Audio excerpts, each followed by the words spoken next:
So this is an update to where we currently are with our design for the arcade machine that we're building for our students to upload their games for the GCSE digital technology. We've done a bit of a research as we would normally do in GCSE, so I've started to create a mood board now by looking at images of existing products. So we're sort of benchmarking what's currently available on the market. We can see the price is about £419 for the completed arcade where we're at, and we can see by looking at some of the drawings that we've got on here, for example this one here, how people have modelled it in CAD designs, which we should be doing very, very similar when we come to construct ours. And this video is just really bringing you up to date to the process that we're currently at. So the idea is that this sort of arcade machine will be going in the front reception foyer as you enter into the academy, and the idea is to display the students' work when they've programmed their games once they've done the unit 2, which is developing digital products. So part of our job in D&T is to just create certainly the casement, which is what we're focusing on myself at the moment, and then also to have the Raspberry Pi and various other electronics set up so we can just upload students' work onto that emulator. And my colleague Mr. Bradley is currently working on that part as I'm sort of developing this part. So normally from a student's point of view, if we was doing this as a project, we'd be doing a bit of research where we're benchmarking existing products, which is what's on the screen at the moment. So there are various ones that's around, you can see from the different heights, but what we've been able to do from here is ascertain certain ergonomics and anthropometric data, which, if I move on to the next slide, will look something very similar to this.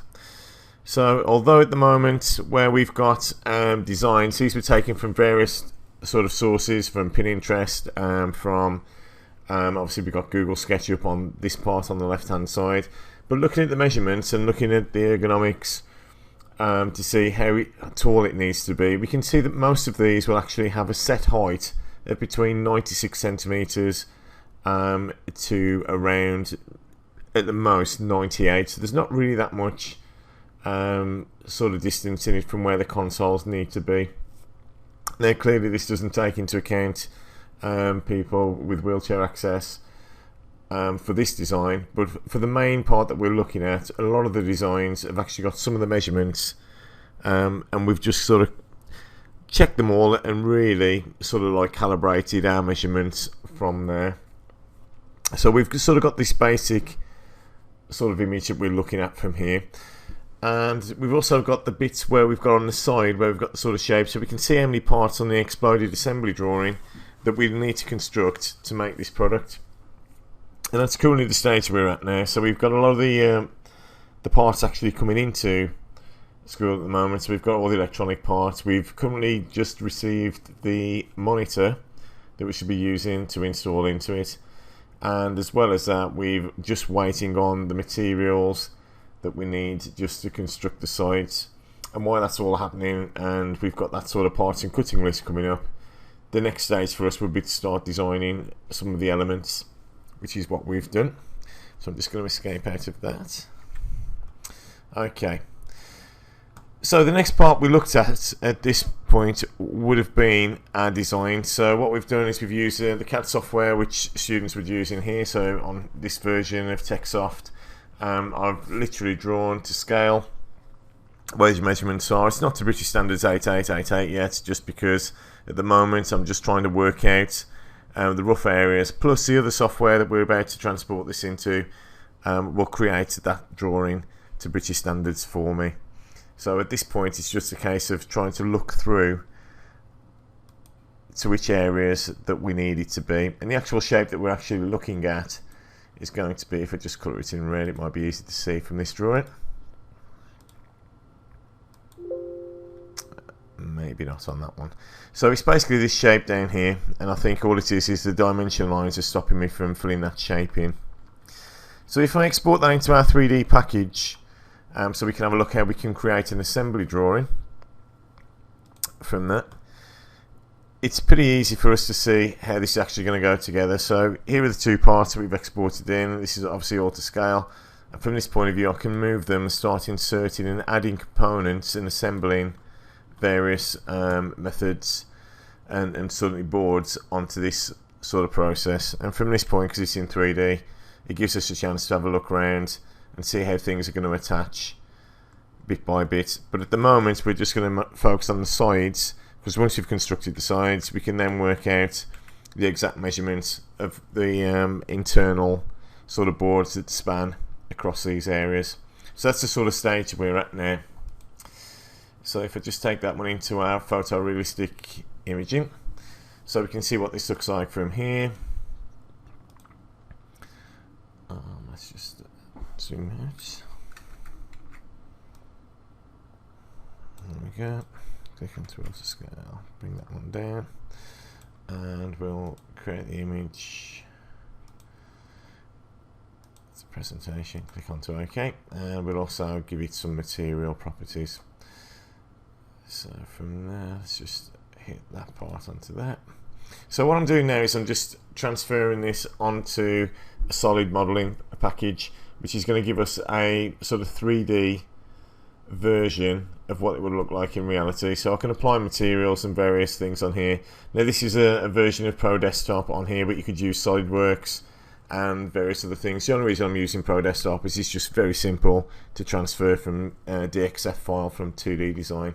So at that point, all I'm going to do now is change the materials, or select the material, should I say. So if I just click onto the part, show material, because this is going to be wood at the moment, so I have got some special sort of details I can put onto it. So it's going to be non-metal.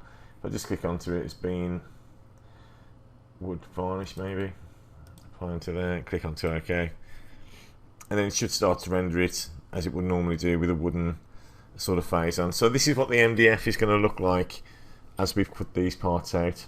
So we can start to model in real time where these things are. Now as we actually create the parts and develop the parts to go onto it as components, we'll add these to the exploded view that we've got here, so we can see how it's assembled using the computer and using the version onto there. So in addition to that, the next stage we need to be looking at after here is, before we can assemble these, we need to apply some sort of coating onto here as well.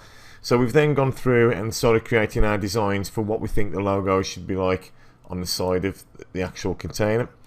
So from here, if we just open up on the side view first of all, what we've got here is we basically took the school logo, and this is using some software called Serif Draw from this part. So it's very similar to using Photoshop, and it's just something I have to hand. And what I've done is redrawn, or should I say traced, our company logo for the West Brom Collegiate Academy, and from there I've sort of edited it, drawn the lines around, and that's enabled me to basically fill things with different colours. So you can see very easy how we can do that from there, and it allows us to change various things.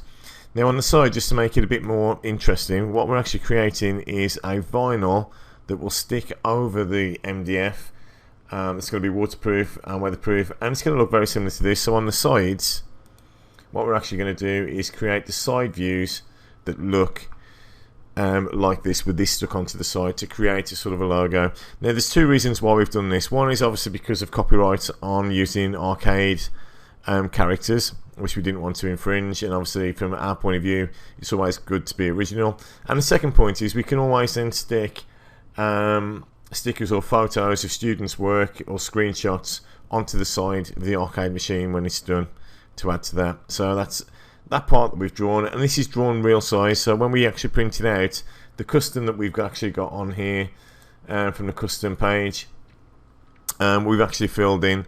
So it's got a height of 184 centimeters by a width of 56 centimeters, and that will plot to the exact size of the board. So again, the measurements from the 2D design element has enabled us to then work out how much graphics we need onto the other side.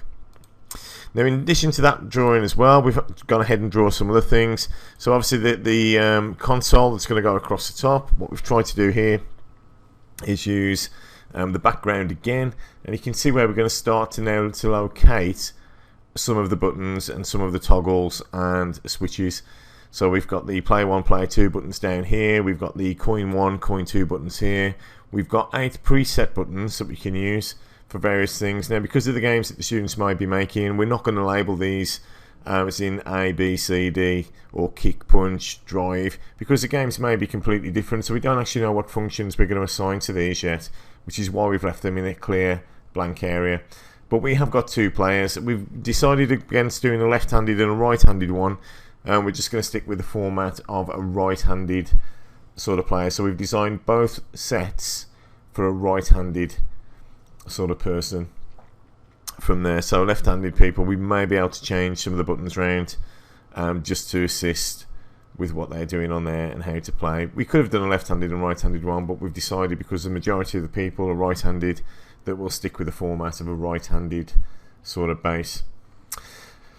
Right, so that's that part where we've got from there, and then the final part we've got, which we're going to be hopefully lighting up, but we're not 100% sure yet, is the third and final piece, which is literally the bit that goes across the top. Now, this obviously be drawn onto our 2D design and other drawings very shortly, and we'll do all the British Standards drawings and maybe post these online for people that are following us that wish to do it. So you can see what we've done is followed on the theme that we've got behind with the WBC logos, and we've just basically picked the various colours that we use within the school and to place them in. They're not set to various Pantones, although we can set them to Pantones on there, and we've sort of tried to follow the Sega sort of writing by just putting the bits of the actual title of what this is for, so when people walk in and they think, oh, why is there an arcade game and placed in there, they can see it's to do with our GCSE digital technology. And the unit is Unit 2, which is developing digital products. So that's the stage where we're at now. So we've got the drawings for the sides ready and drawn up, ready to go. And we'll be doing these and manufacturing these by hand rather than using our CNC machines at the moment, because if people are following us, they'd like to probably see how we're going to construct this using normal tools that anybody can get hold of rather than our CNC machines. And then we've got the designs that we've got to go on top of it to actually label the sides and to put these on, which we will then print out using our vinyl plotter as well. So the next stage for this is to get the material, draw out the material, cut out the material, and apply the decals to the sides. And then from that point of view, what we've got to do next is just work out where the monitor sits, the height of the control panel, and then we're pretty much ready to go.